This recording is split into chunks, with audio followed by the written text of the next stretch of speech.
parlons des Oscars, parlons bien, parlons peu. C'est moi qui vais faire la liste dans ce cas-ci. Meilleur court-métrage de fiction, c'est le film Skin. Oui, on n'a pas la même liste de nouveau, c'est pas grave. Oui, Meilleur court-métrage de fiction, c'est Skin. Oui. Film que tu as vu ou tu n'as pas vu? Non. Non. Du court-métrage de fiction, non. Et meilleur court-métrage d'animation, c'est Bao. Donc 2 films dont on ne peut pas vous dire grand-chose, on ne les a pas vus. Par contre, meilleur film d'animation, c'est Spider-Man Into the Spider-Verse ou Spider-Man New Generation, c'est comme ça qu'on l'appelle chez nous.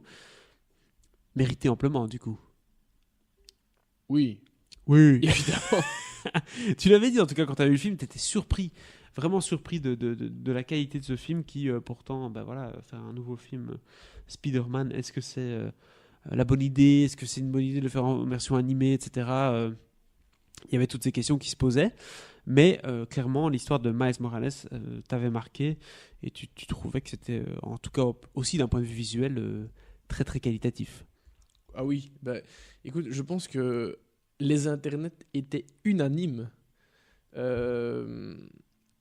par rapport au meilleur film d'animation, Spider-Man. Et ça a réjoui tout le monde. Il y a eu d'ailleurs comment dire, un plan de coupe au moment où il a gagné sur Willem Dafoe, qui est quand même le premier bouffon vert de la trilogie de Sam Raimi, Oui. qui était assez content que le film ait gagné le prix du meilleur film d'animation. Et je pense que globalement, tout le monde était content que le film ait gagné ce prix. C'est un des prix qui a probablement fait l'unanimité. Donc vraiment, Spider-Man pourtant, Into the Spider-Verse, unanimité. Il y avait les Indestructibles, etc. Donc il y avait moyen de le donner à d'autres personnes, peut-être plus consensuelles. Et il me semble que j'ai vu, je sais plus où, que c'était la première fois, c'est la première fois en 14 ou 15 ans que le prix ne revient pas à Disney ou Pixar. Oui, c'est ça. Donc Sony qui sort de nulle part avec son film. Donc écoutez, bien joué. Petite Comme pépite. quoi, ils font pas que de la merde. Meilleur effet visuel, First Man. Alors là, il y avait de la concurrence de nouveau. Hein. Il y avait c'est Avengers, surprenant entre autres. parce qu'il y avait Avengers effectivement et Ready Player One. Et Black Panther. Pour moi, oui. Pour moi, c'était évident que ça devait revenir à Ready Player One. Cela dit, c'est pas totalement débile de l'avoir remis à First Man, mais pour moi, c'était pas l'Oscar que le film méritait plus. Et ceux qui méritaient plus, il les a pas eu. On en reparlera très rapidement. L'argument, c'était de dire que dans First Man, les effets spéciaux, on n'arrive pas à les distinguer de ce qui est vrai ou faux, tellement c'est bien fait. Donc, par rapport à des films Marvel où là, c'est évident, tout ce qui est faux et tout ce qui est vrai, pourquoi pas. Meilleur montage, et là, c'est le premier tollé de ces Oscars, je pense. Mon Dieu, c'est un scandale. Bohemian Rhapsody, il y a quelqu'un qui a fait un tweet, je sais pas qui. Plein de gens, parce que... Qui montre une scène du film qui est montée, mais n'importe comment. Mais c'est une scène qui tourne depuis des mois, vraiment des mois. Et ils ont gagné meilleur montage. Alors là, c'est la scène où ils sont autour d'une table. sur une terrasse en boire une bière, avec le gars de Game of Thrones. Avec le gars de Game of Thrones. Je sais plus son nom, excusez-moi. Le nom m'échappe aussi là maintenant. Littlefinger pour le personnage de Game of Thrones, mais voilà. Malheureusement on n'arrive pas à avoir son nom. Et il y a des il y a des coupes, même pas toutes les secondes, c'est toutes les tous les 30 dixièmes de secondes. seconde. Il y a une coupe. C'est dégueulasse. en fait, dès que quelqu'un dit un mot, on coupe sur lui. Mais donc vu qu'ils sont genre 5 autour d'une table, ils disent tous quelque chose. Et donc du coup, la caméra fait tac, tac, tac, tac, tac, tac, tac. Vous savez, un peu comme une conversation où on laisserait pas un peu couler les choses, quoi. C'est vraiment... Ça n'a aucun sens. Terrible. Je ne comprends pas, vraiment. Je ne comprends pas. Je suis sidéré de voir que ce film a gagné le prix du meilleur montage. Enfin, oui, c'est une tragédie. Peut-être quand même qu'il faut préciser que le film était tellement un désastre, il paraît. Il y a eu pas mal de problèmes, il y a eu des reshoots entre autres. Peut-être qu'ils ont pris ça en compte. Ils se sont dit le truc était tellement désastreux qu'ils en ont fait un truc qui tient debout. Et c'est déjà beau, quoi. Tu vois ce que je veux dire? Il y a peut-être un peu ce côté-là aussi dans l'admiration de l'Académie pour ce genre de montage. Bref, c'est de la récup. Meilleur film en langue étrangère. Bon. Là, il n'y avait pas photo. Il n'y a pas photo, girl? Non, je rigole. Roma. Meilleur mixage son, Bohemian Rhapsody. Là, c'est encore un scandale. Justement, par rapport à ce que je viens de dire un peu plus tôt, meilleur mixage son et meilleur montage son, c'est Bohemian Rhapsody qui a eu les deux. Et là, pour moi, clairement, au moins un des deux, il était pour First Man. Plus le mixage son que le montage son. Enfin, les deux, parce que ça va de pair en général. Le son dans First Man a une importance primordiale. Il était fabuleux. Tandis que dans Bohemian Rhapsody...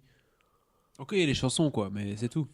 Après ça, on s'en fout. Il y a un petit travail sur le son quand même, mais voilà, c'est pas quelque chose de remarquable comme ça l'était dans First Man. First Man qui a été snobé dans je sais pas combien de catégories. C'est assez scandaleux. Mais soit. Là, pour moi, ça fait partie des gros scandales pour moi aussi. C'est Bohemian Rhapsody qui a remporté 2 prix à la place de First Man. Enfin, voilà. Que veux-tu ? Faut quand même bien dire, on pourrait le redire à la fin, mais les Oscars, ça veut pas toujours dire grand-chose. Hein. On remet des prix, mais c'est pas forcément les films qui gagnent, qui restent dans les annales. Et on en parlera surtout quand on en arrivera au meilleur film. Beaucoup de copinage aux Oscars aussi. Donc Évidemment. Bohemian Rhapsody pour meilleur montage son et meilleur mixage son, on en vient d'en parler. Meilleure photo, Roma Alfonso Cuarón. Ouais. Et il a fait un hommage à j'oublie toujours, chef-op habituel. Emmanuel Lubezki. Lubezki, tout à fait. Chivo, son Il surnom. lui a dit voilà, moi quand je savais pas quoi faire, je me suis dit qu'est-ce que Chivo allait faire. Et donc du coup, un petit hommage, un clin d'œil à son chef-op habituel en disant écoute Chivo, merci de m'avoir montré ce que tu sais faire parce que maintenant j'ai pu le faire. Chivo qui est un des chefs-op les plus oscarisés. Je crois qu'il en a Oui, gagné 2 clairement. ou 3 de suite. En tout cas 2, c'est certain. Pas le genre de personne qui dit non quand on lui demande de faire un plan. Non. Meilleur décor et meilleure création de costume, c'est Black Panther qui a gagné ces prix-là. Ouais. Oui.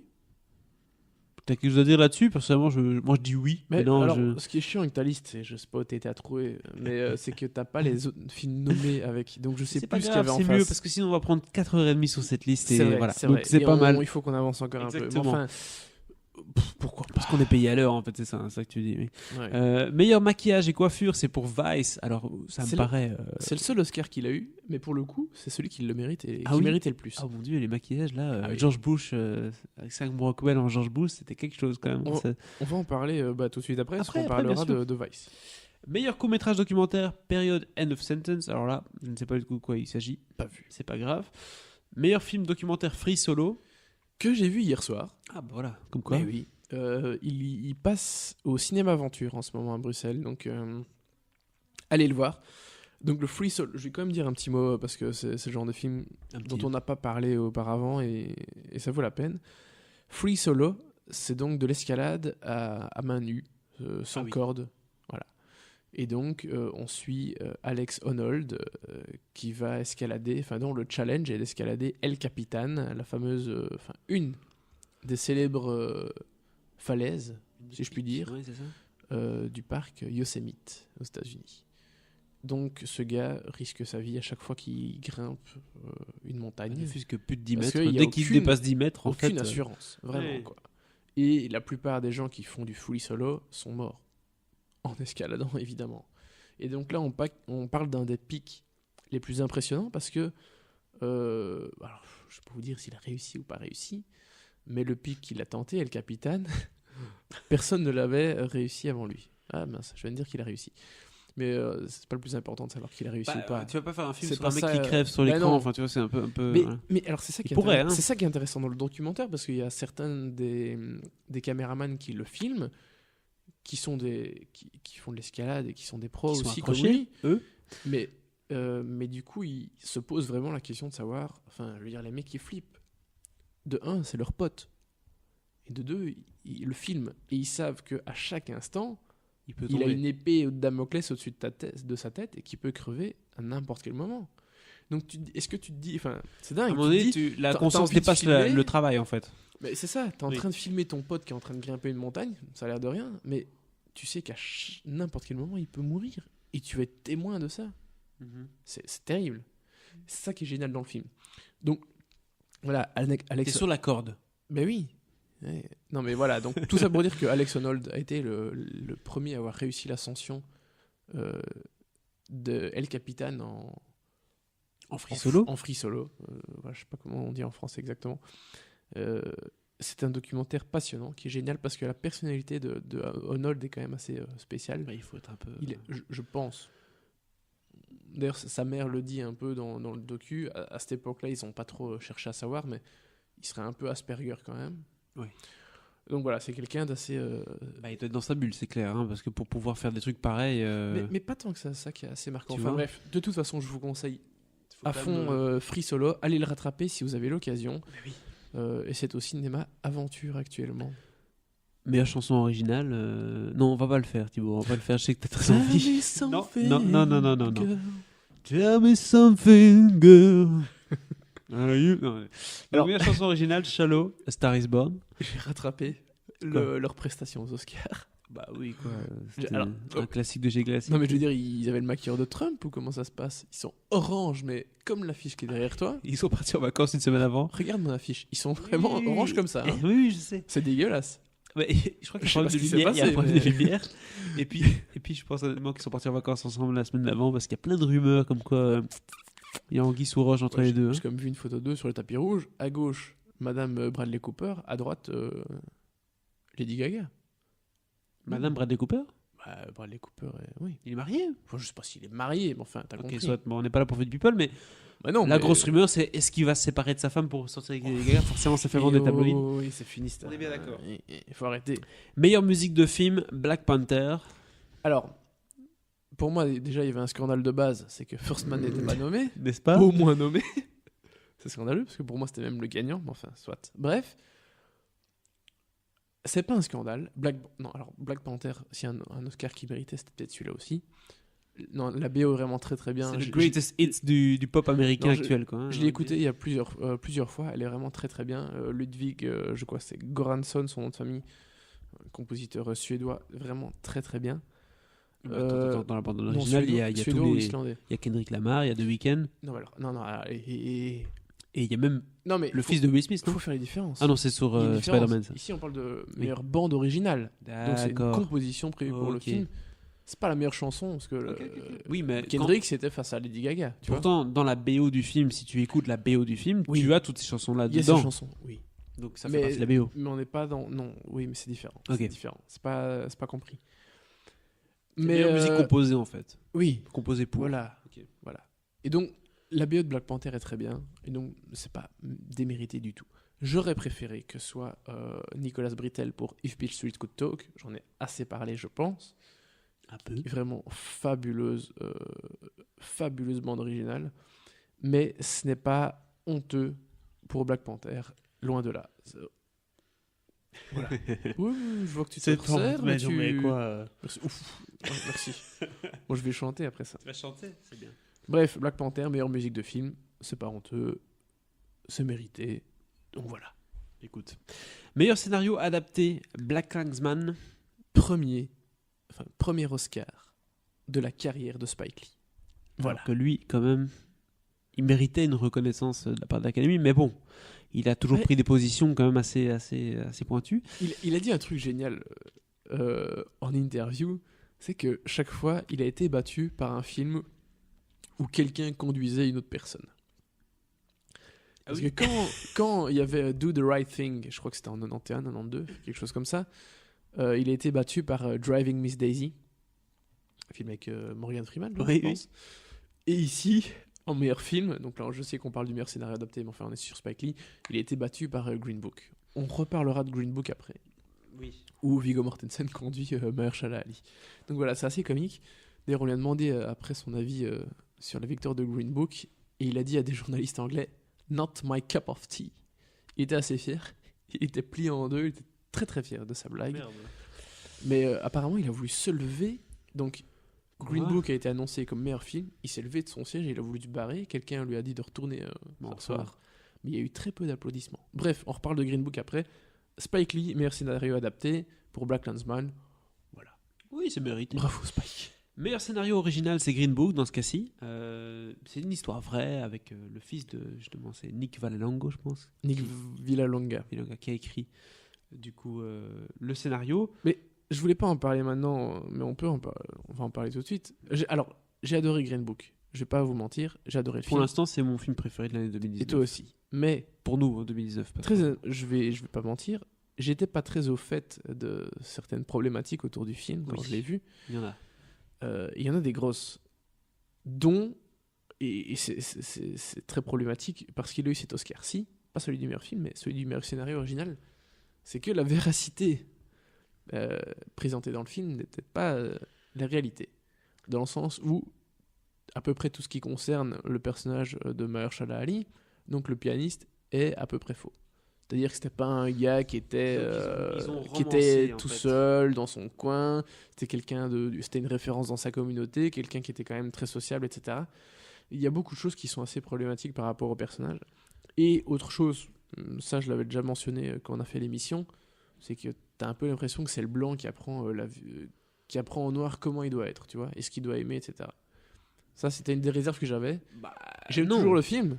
Non, Mais je suis pas d'accord. c'est un Je peu ça pense dans que le film. non, il y a un échange entre les deux. Il y a aussi un échange. Mahershala Ali, mais il y a enfin, des le choses. personnage de Don Shirley là, apprend Je suis d'accord avec toi.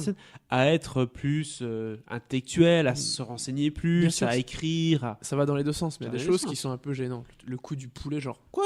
T'es noir, t'aimes pas Non, le poulet? il lui apprend, et c'est ça qui est étrange. En fait, d'habitude dans les films, on est habitué à l'inverse, en fait, du blanc un peu coincé qui va rencontrer des noirs, et les noirs lui disent ah, viens, on fait un barbecue, et puis le mec il se décoince. On est habitué à ça. Et là, le film fait l'inverse. En gros, c'est un blanc qui va apprendre à un noir comment se décoincer, et du coup, peut-être plus accepter la société dans laquelle il vit et ce que les noirs représentent aux États-Unis. Donc, c'est-à-dire, oui, certaines images stéréotypées, le poulet frit dans ce cas-ci, ou le jazz, ou des trucs comme ça.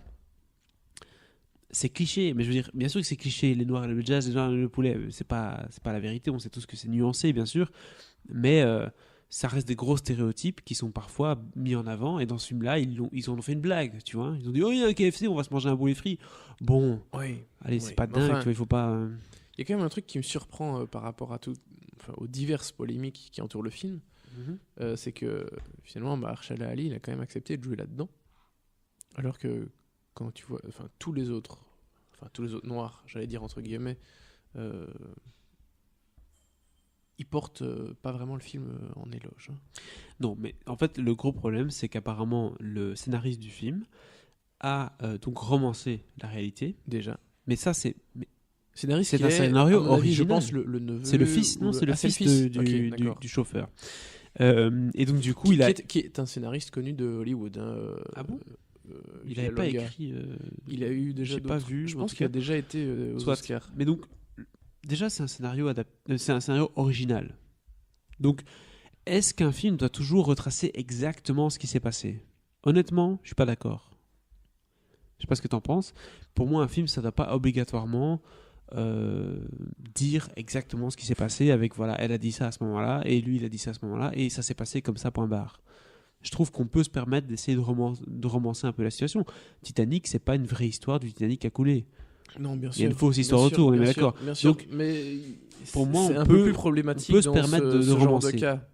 Le problème, c'est que la famille est en vie et la famille dit c'est hors de question, on ne peut pas dire ça de mon mari ou de mon ancien époux, enfin de mon père ou quoi que ce soit, parce que c'est pas comme ça que ça s'est passé exactement. Mon père n'était pas un type un peu asocial qui refusait la communauté noire. Enfin, et donc du coup, en voulant en faire un film feel good, ils ont négligé certains facteurs importants de l'histoire vraie.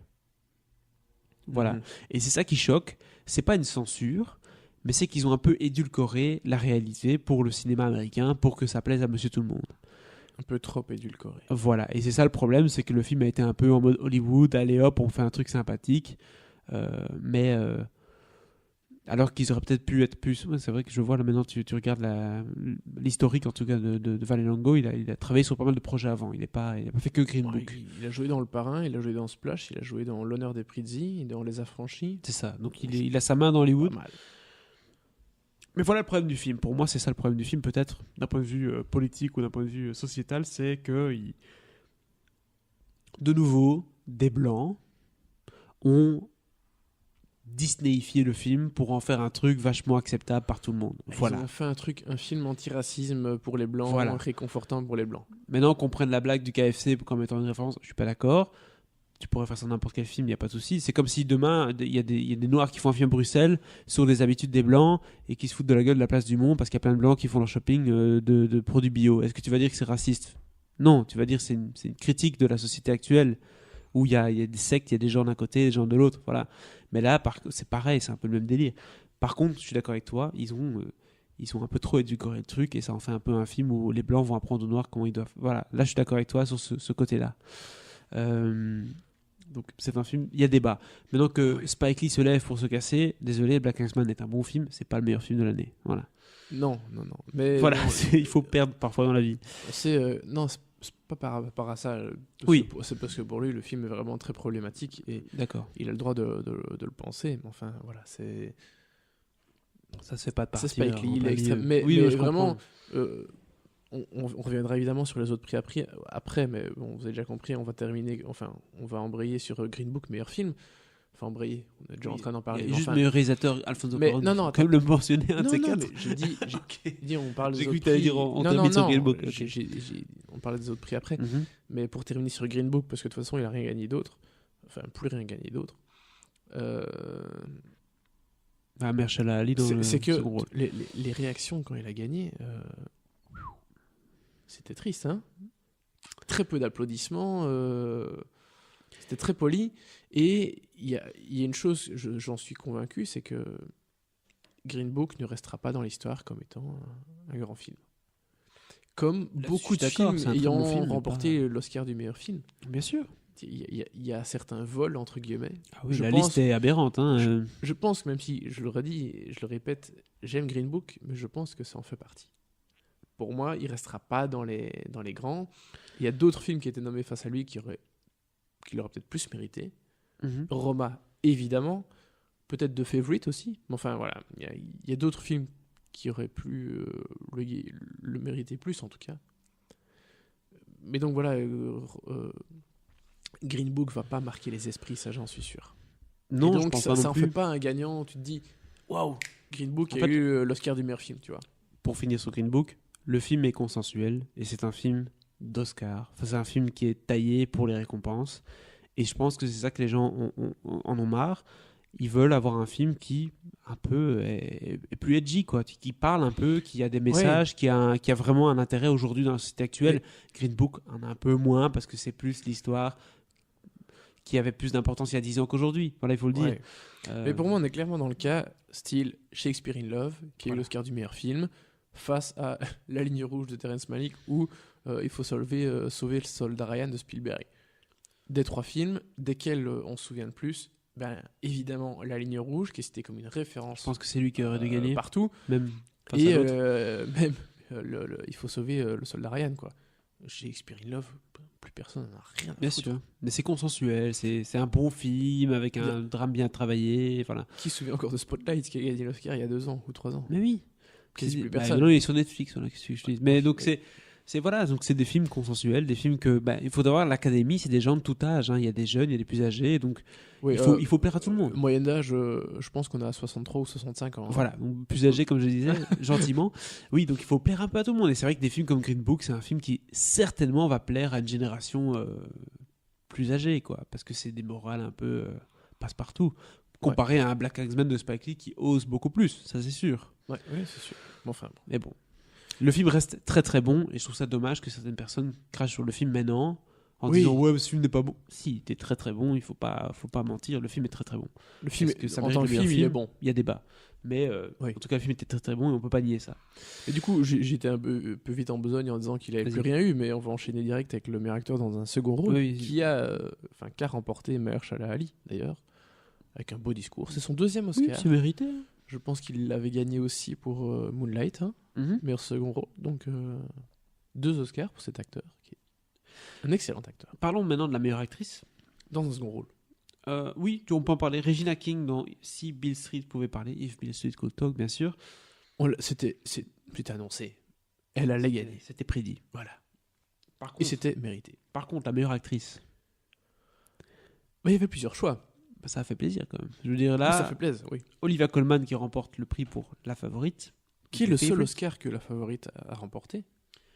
Olivia Colman, c'est quand même pas l'actrice qui a eu une carrière de dingue jusqu'ici. Elle elle a une bonne carrière en Angleterre. Elle a c'est joué clair. dans Hot Fuzz, quand même. C'est ça, tu vois. En Angleterre, elle a une bonne carrière. Voilà, elle va faire The Crown. Enfin, elle est dans The Crown. Je crois qu'elle continue. Ou pas, parce qu'elle jouait la sœur. Si, elle va jouer dans la 3e Oui, saison, c'est qui ça. n'est pas encore sortie. Hein. C'est ça. Donc voilà, mais donc c'est quelqu'un qui n'a pas encore cette aura, pourtant qui travaille dur depuis longtemps dans le milieu. Ouais. On parlait d'Hot Fuzz, pour faire Hot Fuzz. Hot Rod. C'est Hot Rod ou Hot Fuzz qu'elle fait? Hot Fuzz. Hot Fuzz.